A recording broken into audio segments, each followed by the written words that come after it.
clouds broke in southern Maine this morning, which was nice. A great morning and a terrific afternoon. Yeah, and you get in these patterns where even the days that are supposed to be a little showery aren't that bad. And it's like this, that's kind of what today is. But we get also some rain last night. it hasn't been humid the last few days. No, a little sticky I felt like this morning, but that was just because it had rained. It was that whole thing on the ground. I actually meant to look at rainfall totals. This is a wild guess, and I hope it's not wrong.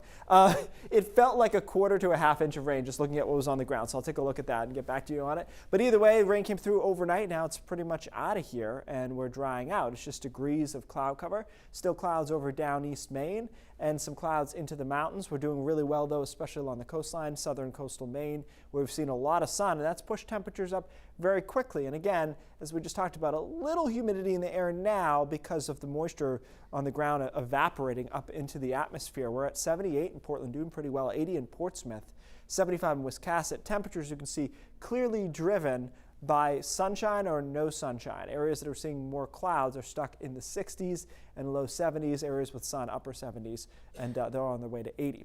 One little pesky thing, and we saw this coming, is it is pretty breezy out. Northwest wind behind a front, which is a good wind in the sense that it fights off sea breeze, and it's also a dry wind direction, a downsloping wind direction, but 32 miles an hour in Portland, 33 in Bangor, 28 in Waterville. So it is noticeably breezy out there. That's how the rest of the afternoon will go. It'll be dry and pleasant, just a little bit breezy.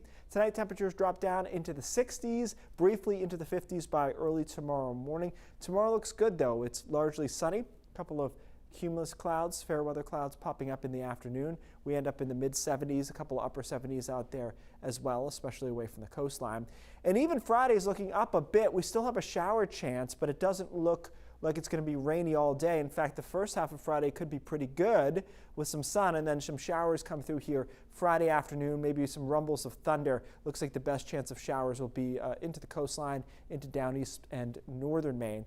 Then we clear out in time for the weekend, which looks good. So all we have to do is drag that front through. Again, that front looks weaker than it did a couple of days ago, and then high pressure builds in for the weekend, which looks like it'll be upper 70s, a lot of sunshine both days, and we get in this really kind of temperate pattern for not only the weekend, but into early next week as well, where temperatures are pretty flat or pretty dry, and it's overall really pleasant. There just isn't any big heat or anything to speak of. So we'll call it nice and normal. Our average high is 79 this time of year. There was a long period of time in Portland's history where we never averaged 80 or above, but with the latest climate averages, they've moved up. So we do, at one point, average about 80. We're close to that right now, and that's where temperatures will start to warm up a bit early next week with an isolated chance of showers and thunderstorms in the afternoon. But this is just kind of cruising in a good way. Again, the chance of showers, it looks like less moisture there on Friday. The weekend does look really nice, mid to upper 70s, maybe some low 80s in the right spots. Still nice on Monday. Next chance of showers is Tuesday. I think from Tuesday through the end of next week, Pat, will be kind of that classic pop-up shower in the afternoon scenario, which is also summer in its own right. Sure. You know? And the problem is going to be, of course, the tourists who are here now, and there's a lot of them, they're not going to want to leave. Right, I know. Well, they'll go on Zillow and change their mind, I think. Probably so. Thanks, Keith.